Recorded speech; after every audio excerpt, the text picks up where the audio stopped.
that clears everything up for you guys.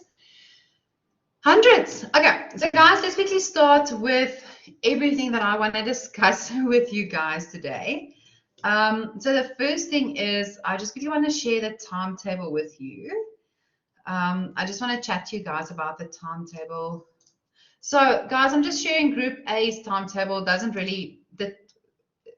really matter. Let me just make it a little bit bigger.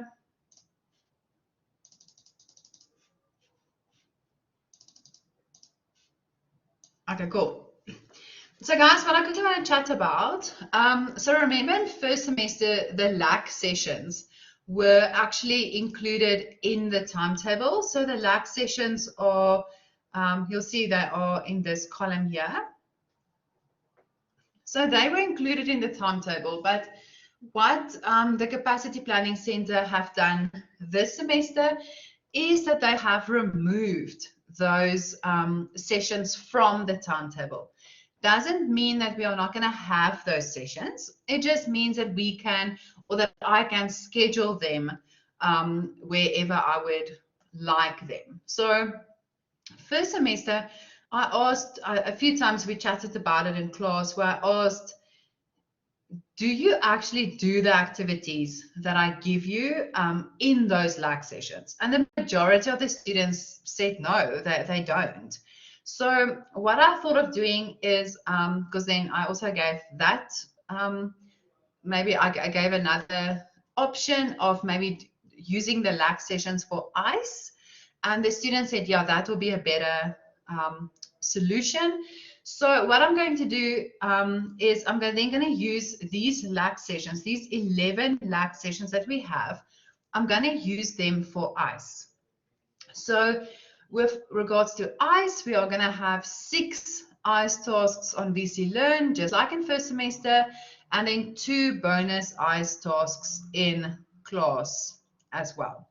So just like a little tip, you guys will see that I'm just going to use like Group A's timetable. Here and there, you'll see me for like 3 or 4 sessions, like for instance, there. Similar Group B, you guys will also see me for, like, there's another one, for instance. 3 or 4 sessions, that's where you're going to get your eyes from. Okay, so we'll do nice group activities in class. Remember, like the posters we did in first semester, everyone begged me to make those those activities ICE tasks. So yeah, so 6 tasks will be on VC Learn. 2 of them will be randomly in class. That makes 8 ICE tasks, and you only have to do 4. Okay, so guys, and the second thing I want to chat to you about on the timetable is, yeah, so the PAS is already out. You can go and download the PAS from your VC portal, and you will see that you are writing your test is around here, and then your assignment is around here. Okay. The problem that we have, it's not really a problem, but it might look like a problem now, is that you will see that I am not scheduled here at all. Okay, so from the 25th of October to the end of November, you'll see that there's no business management. And the reason for that, like you guys already know, is because I'm pregnant. So we don't know when this little one is actually going to make his arrival. It is supposed to be at the end of October, but yeah, we're not 100% sure. So what's going to happen is once he has made his arrival, then we will, so we need an additional 4 sessions. So that's 2 hours, 2 hours. We will then schedule those 4 hours on 2 different days somewhere around here. So it's just because, it's not that you are not going to see me, it's just because we don't yet know where to schedule it. So what will happen is there will then just be a version 2 of the timetable, and then those classes will be scheduled in. Okay, so don't worry too much about it. If you don't see me here, we already have a plan. We've already discussed it. So everything is fine.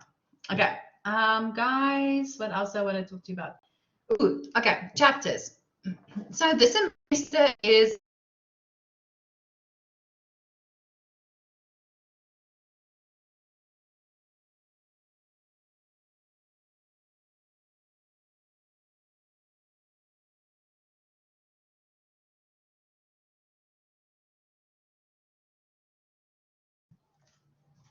sorry guys, I just reconnected for no reason. Okay, so chapters. This semester is a little bit more relaxed. We are only going to do 6 chapters this semester, as opposed to the 10 chapters we did in first semester. But the chapters are a lot bigger. So it's a lot longer chapters. Remember, in first semester we could do a chapter in 2 sessions, for instance. And this semester we are going to spend more time on each chapter, which is actually a good thing, because then I can make sure that you understand each chapter properly before we move on to the next chapter. So what are the chapters we're going to do this semester? Remember, in first semester, we spoke a lot about the functional areas of management. So the functional areas of management, remember when we go from top management, middle level management, and lower level management, when we get to middle level management, that is where the company divides into different departments. And those departments are the chapters we're going to do this semester. So those functional areas are going to be operations, HR, finance, operations, HR, marketing, finance, and then logistics and supply management. We are going to do a 6th chapter, which is not in your textbook. That will be on VC Learn later on during the semester, and it's Introduction to Strategic Management. That, yeah, we'll also do. Okay, guys, in the last, let me just quickly double check. Okay, the last thing that I want to chat to you about is application. So one thing that I've picked up in the exams is that the students are only giving the theory. So for instance, if a question is 6 or 8 or 10 or 12 marks, the students are relying very, very heavily on the theory and not really on the applications. So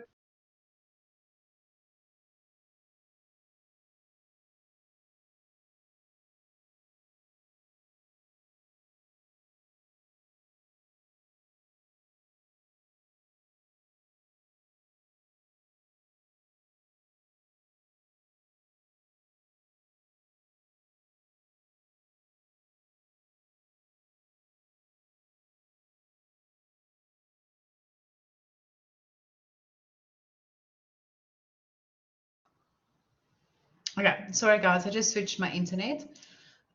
So what we're going to do this semester is a lot of examples. How I want you guys to see it is, imagine an egg, like a raw egg. If you have the shell of the egg is the theory, and the inside, so the yolk and the egg white, that is the application, that is the examples. So the shell literally is just holding the application and the examples, and the practical world out there is just containing it. But the shell is not everything. It's actually the insides that count. So I want us to move away from focusing too much on the theory and moving more towards the application. Like, I think we're going to do some activities where we actually do not even use the theory. We don't even mention the theory. You read through the theory and then you only apply it. So you don't say anything about what is inside of your textbook. You purely just do application. But those are some of the activities we'll do in class.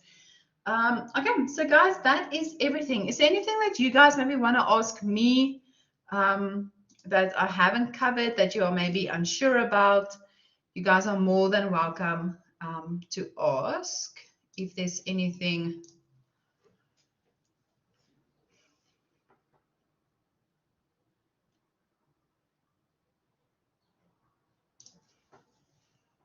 Okay, is everyone good?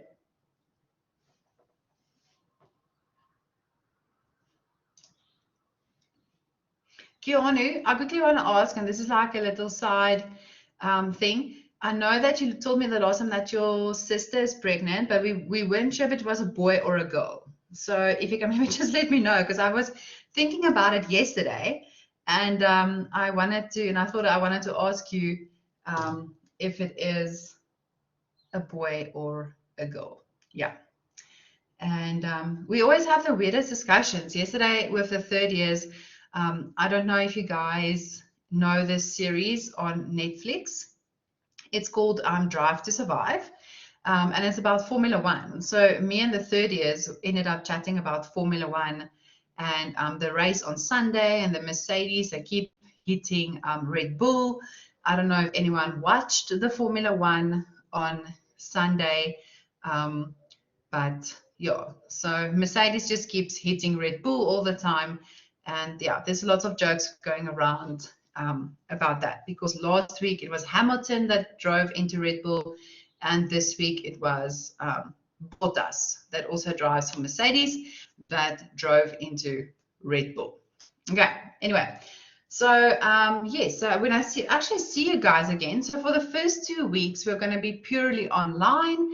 And then from the 16th of August, we are going to go back to class. Oh, okay. So, okay, agenda at the end of the month. I'm hoping for a boy. Yeah, well, yeah, boys are, I'm joking and saying if this one is not kicking me, it's busy punching me.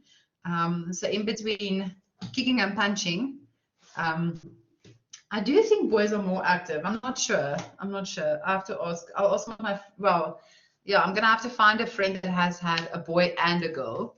And then, yeah, I just think boys, I mean, boys are more rough, I think. So anyway, okay. So guys, I was busy saying something and I forgot what I was saying. Anyway, okay. So guys, let's start with operations management. So we are going to start with chapter 11. And guys, what I've also done is you'll see that the chapters are numbered according to the chapters in the textbook. The reason why I've done this is if you go and look on your module guides, you'll see that it technically says learning unit 1, which makes sense because it is learning unit 1 of the second semester. But if I say to you that we're doing chapter 1, you're going to think it's a new textbook. So it is not a new textbook. It is exactly the same textbook we used in first semester. We are essentially just continuing with the same textbook. Yeah, hey, no, now you have more money because you don't have to go and buy another textbook. It's always the worst if you have to buy a new textbook every semester. Okay, so guys, let me quickly share my files with you and then we can start. I have not loaded this onto VC Learn yet. After class, I will upload the notes for our next session.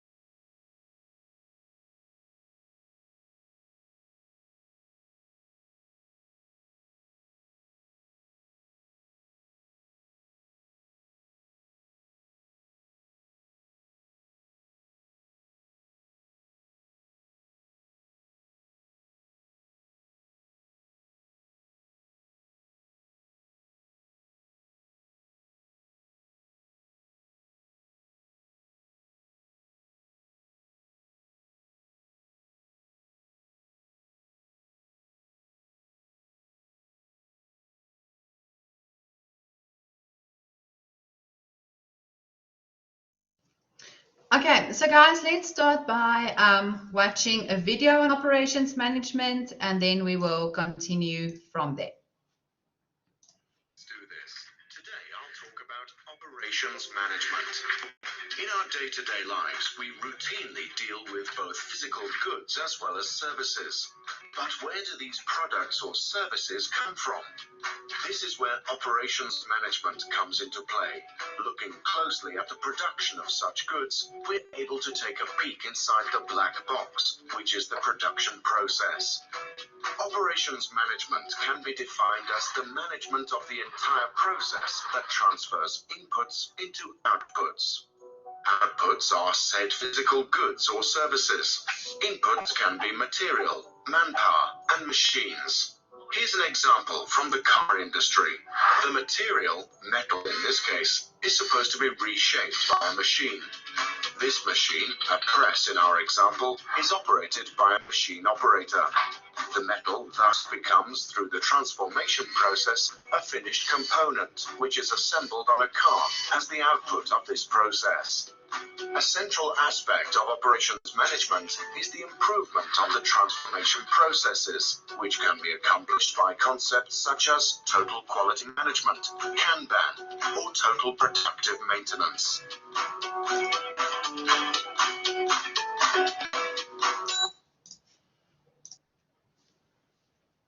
Okay, so guys, this is essentially what operations management is about. So guys, sorry, my files are not sharing. Let me just quickly open it up on my laptop. It's going to be so much better.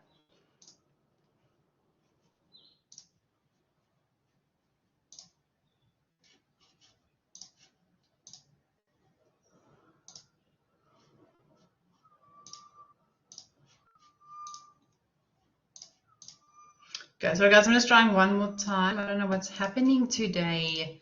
Okay, hundreds. So let's start. Okay, so guys, so we're going to deal with chapter 11, which is operations management. As you guys know by now, you have to know your themes. Use your themes as questions. So when you study this chapter, actually use your themes and ask yourself, can you explain the importance of operations management? And if you can, then you can continue on to the next theme and then eventually the next chapter. So when we look at what operations management is, remember that we are managing a company. And with a company, there's two goals that we have. The first is that we want to make as much money as possible. And the second is that we want to have a competitive advantage.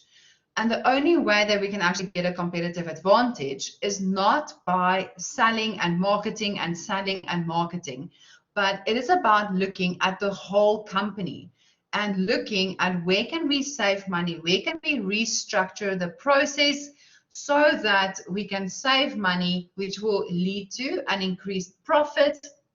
How can we better satisfy the needs of our customers? How can we maybe develop something that is more energy efficient, that can produce more products that will actually increase our sales? So operations management is in a field of business. It's about how the product is planned. So it already starts with the design of the product.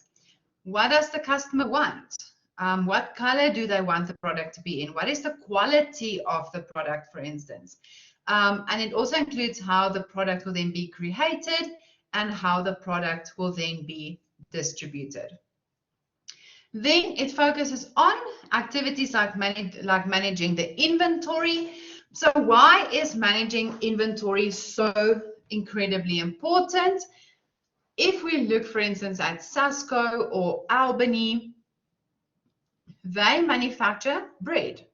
So they can't have bags and bags and bags of flour lying there that is being torn. People are maybe falling over it. They are kicking against it. The bag breaks open. They can't use that flour anymore.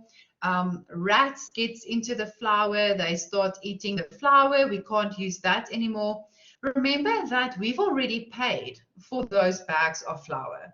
So every single bag of flour that we can't use is money that we are losing.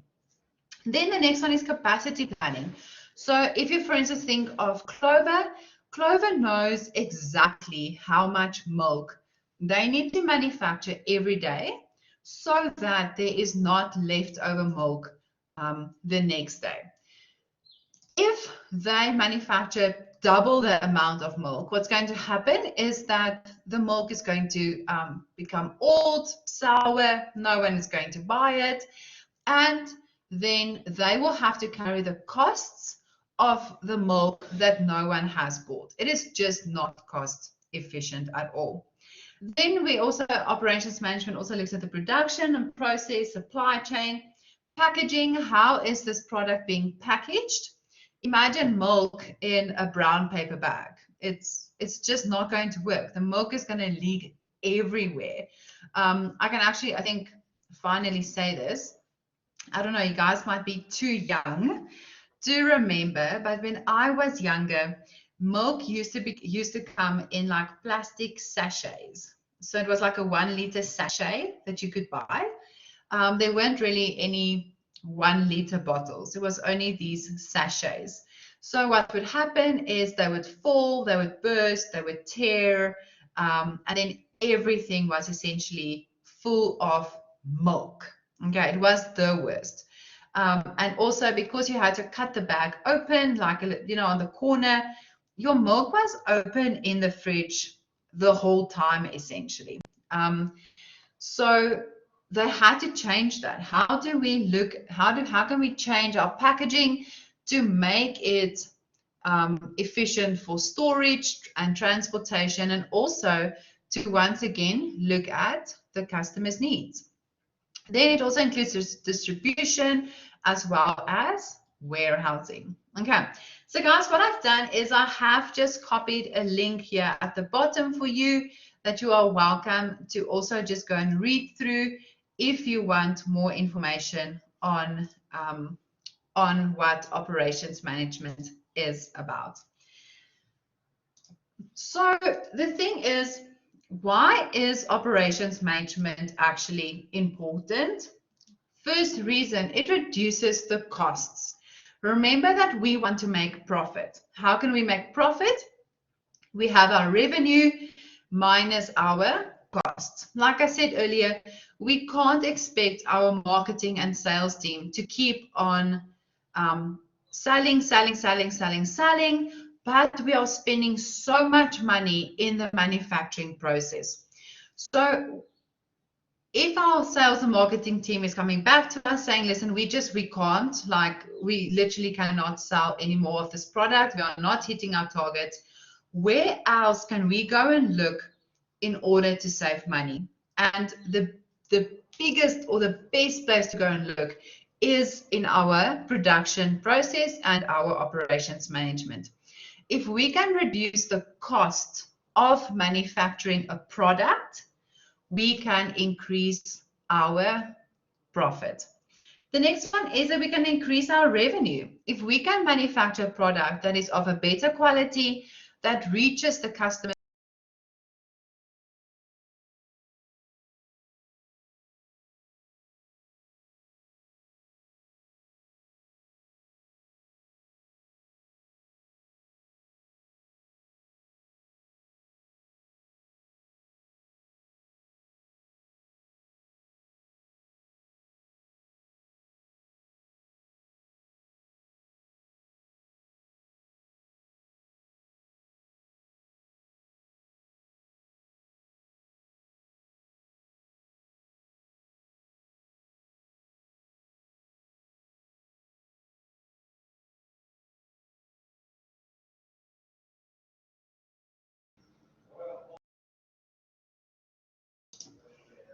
Sorry guys, I think there's something wrong with VC Learn today because I am, there's nothing wrong with my internet. It just keeps kicking me out.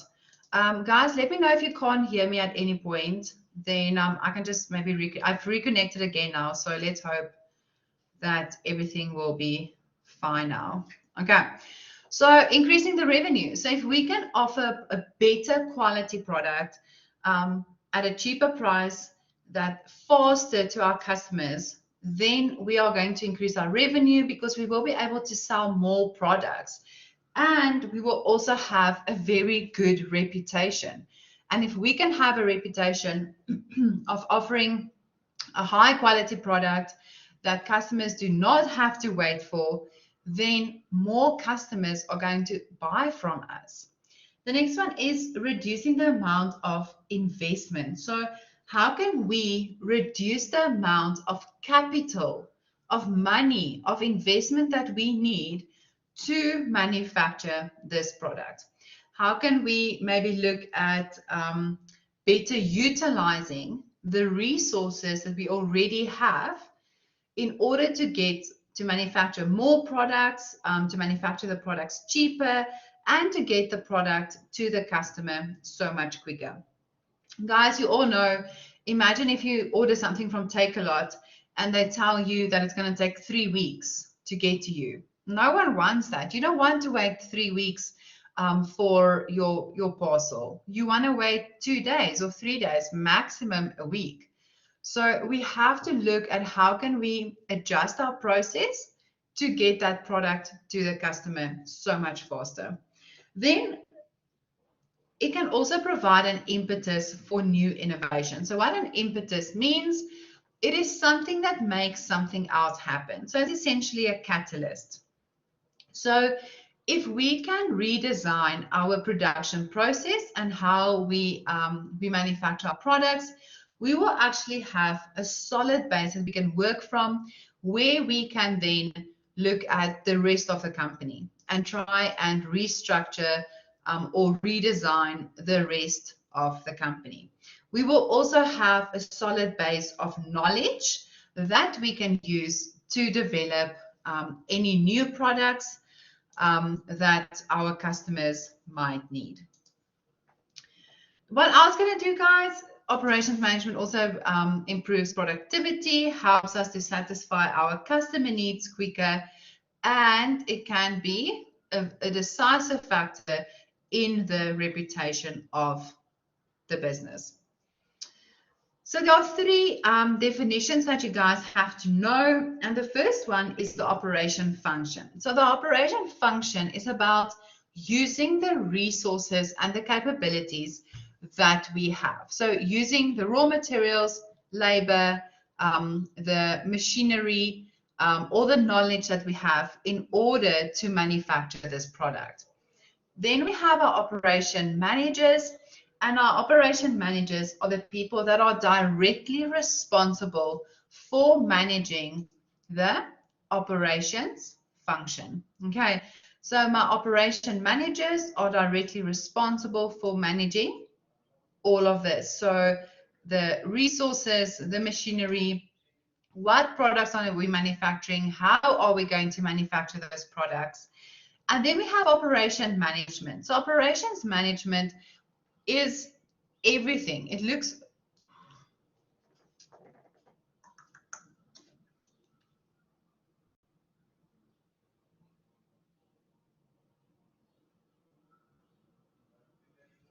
sorry guys, this is so irritating.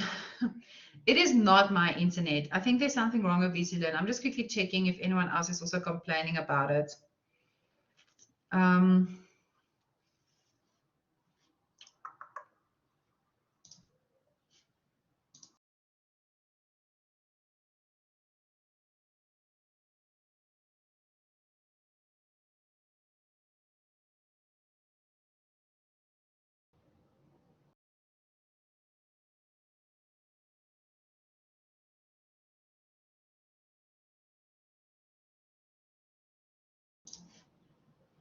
Sorry guys, I have no idea what is happening with BCLearn. Let me just quickly ask.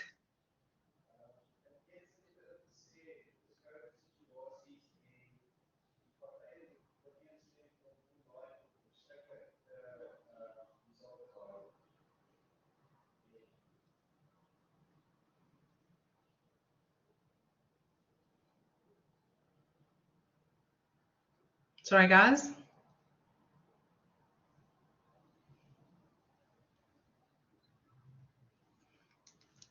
Okay, hundreds. I've just quickly asked to check.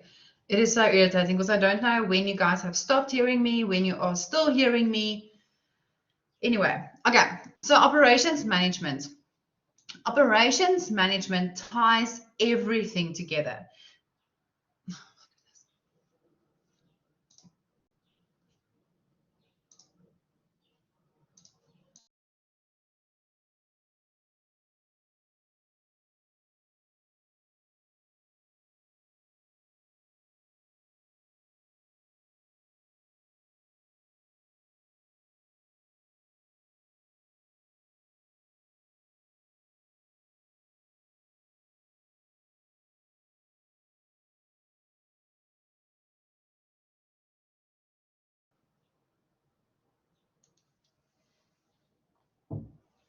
Okay. Let's keep on trying this, guys, until I don't know what's happening. Okay. I just want to finish this one slide, and VCLin does not want me to finish the slide. Okay. Operations management looks after, so it involves everything. It looks after managing the operation manager's activities, while the operation manager is managing the operation function. So it ties everything together. Okay, next slide. Awesome. Okay. So guys, the one thing we're going to look at now that we're going to focus on for the rest of this class is the operations management model. The operations management model consists out of my inputs, transformation process, and then I also have my outputs on this side. So my inputs can be anything from material, customers, information, HR, my machinery, and then we use these inputs, we redesign them, we reconfigure them into a particular output. We will go into more detail now. The operations management model, the objectives and the strategies of the management team influences what we use in our inputs, how we use the transformation process, and will ultimately determine the output of the product as well. So guys, think for instance of a company that is saying that they want to be more eco-friendly. They will then change the material that they are, for instance, using. They will buy new machinery that is more eco-friendly, and the output will be a more eco-friendly product. Obviously, customers have a lot of different needs, and we have to try and satisfy their needs. It is literally impossible to satisfy every single customer's needs.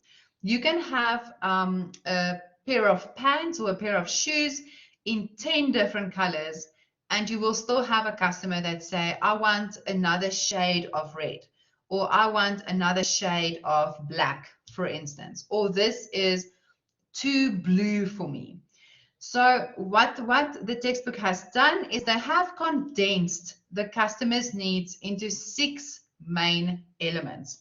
The first one is higher quality. So some customers want a higher quality product. These are customers that are generally not very price sensitive. They don't mind paying a little bit more for a higher quality product. Then we have customers that want lower costs. Unfortunately, if we want something that that is a bit cheaper, we have to sacrifice something, similar to high quality. If you want high quality, you have to sacrifice something, and the sacrifice that you are making is that you have to pay more for this product. With lower costs, what are we sacrificing? We are sacrificing quality. Next one is a shorter lead time. So for instance, with the Take-A-Lot example, we don't want to wait 3 weeks to actually get our parcel. We'll rather pay more and get it quicker than having to wait for 3 weeks. The next one is greater adaptability, greater flexibility. Can you manufacture a different color shoe? Or I don't like this couch. I don't like the color couch. I don't like the color curtains. Can you does it come in another color as well? So customers want flexibility. We are no longer happy with only having 5 different color curtains, for instance. The next one is lower variability. So we want reliability. We don't want the product to keep on changing every time we're buying a 2-liter milk. The milk tastes different. Every time we're buying a bread, the consistency of the bread is different. We don't want that. We want consistency. And we expect from the companies that we are buying from that the product that they are selling to us is actually reliable, and that there is not a lot of variability inside of this product. The last one is a high level of service. So guys, with service, it is a little bit, it can go two ways. So if you, for instance, think of a drive-through versus going and sitting down inside of McDonald's, if you're using the drive-through, there's not going to be a lot of, there's not going to be a high level of service because it's not about the service really. You just want your food and you want to leave. If you go and sit down inside of McDonald's, you would want a clean table. You might have someone that comes to you that cleans up the table afterwards.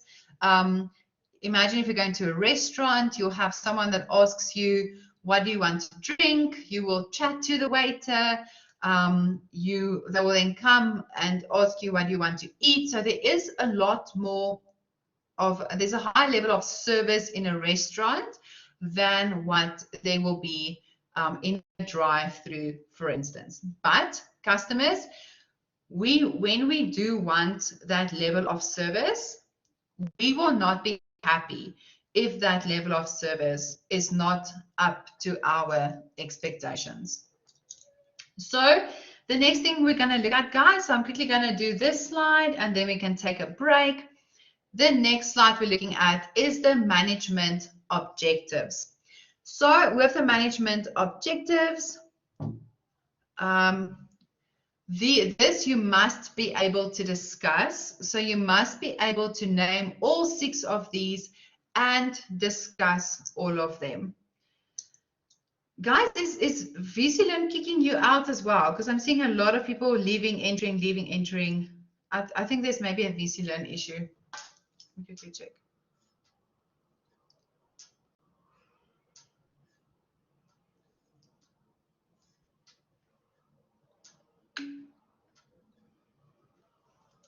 Okay, also kicking you out hundreds. So it's not just me. I'm so happy. Okay, so guys, the first one is that we have to do things right the first time. We can't afford to make mistakes. And guys, if I'm saying we can't afford to make mistakes, we literally cannot afford to make mistakes. Mistakes are expensive. If we have products that are of, okay, also kicking guys out.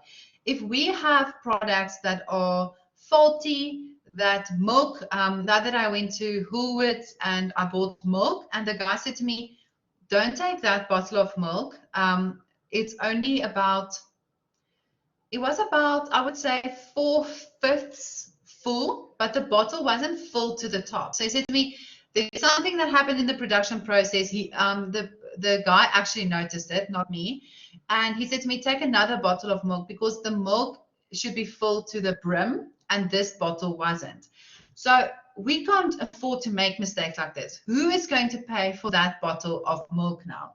We can't throw it back in the production process and say, oopsie, there's more milk.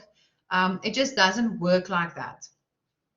Then we have to do things cost effectively.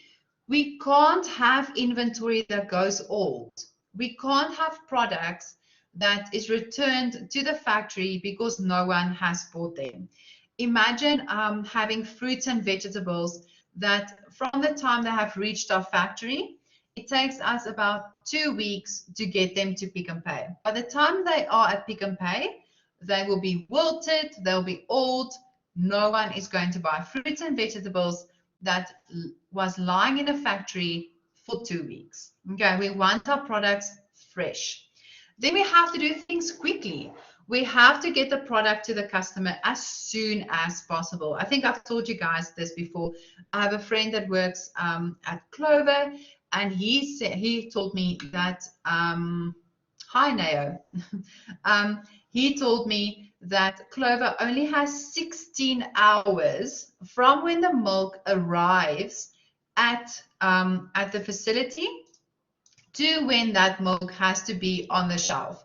So everything from getting the milk out of the truck, pasteurizing, testing, processing, bottling, transporting, all of that takes 16 hours. Then we have to be able to make changes quickly. If something happens, we have to be on the ball and be able to quickly make a change. So what he has also told me the other day is when Clover They used to have, you guys know they have the plastic bottles of milk. Actually, I have an example of the other bottle. I'll show you guys later on. And then they have the 1 liters, but it comes in like a box, almost like a cardboard box. They have those 1 liters that you can also buy. So they used to sell that milk as fresh milk. And that milk is not technically fresh. It's not seen as, it doesn't qualify as fresh milk.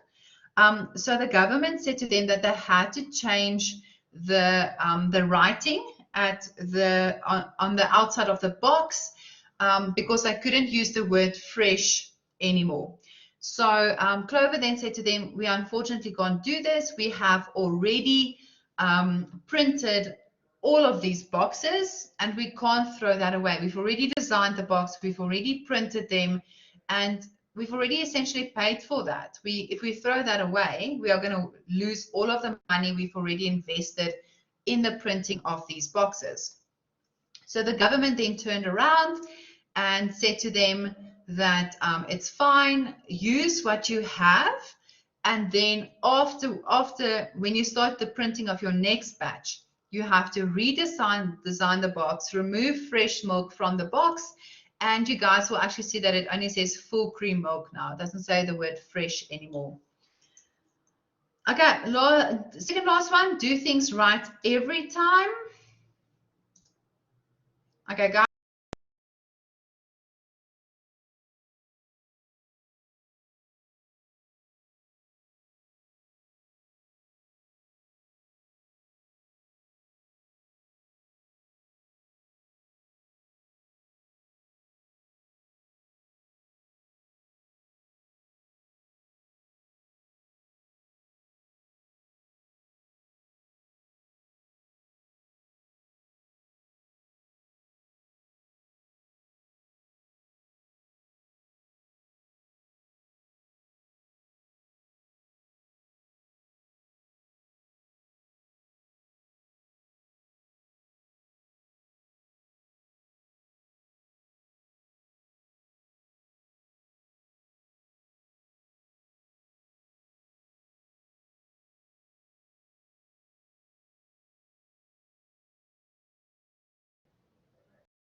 I'm back. Okay, so guys, the second last one, then we'll take a break, is that we have to do things right every time. We cannot, it's not enough for us to first time. We have to do it right every single time.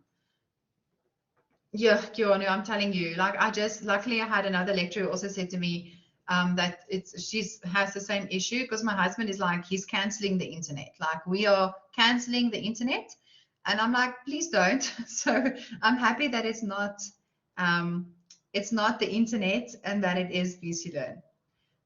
So that makes me feel better. So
Okay, so guys, let's quickly take a 15-minute break. Let's hope that VC Learn sorts itself out. Let's come back. I know Ntabi is saying it is a sign. But I'm gonna power through this. I'm gonna do this, guys. We should have counted how many times we've had to reconnect. Let's come back at 10 past 9. And hopefully VC Learn have then. Oh my goodness. Break.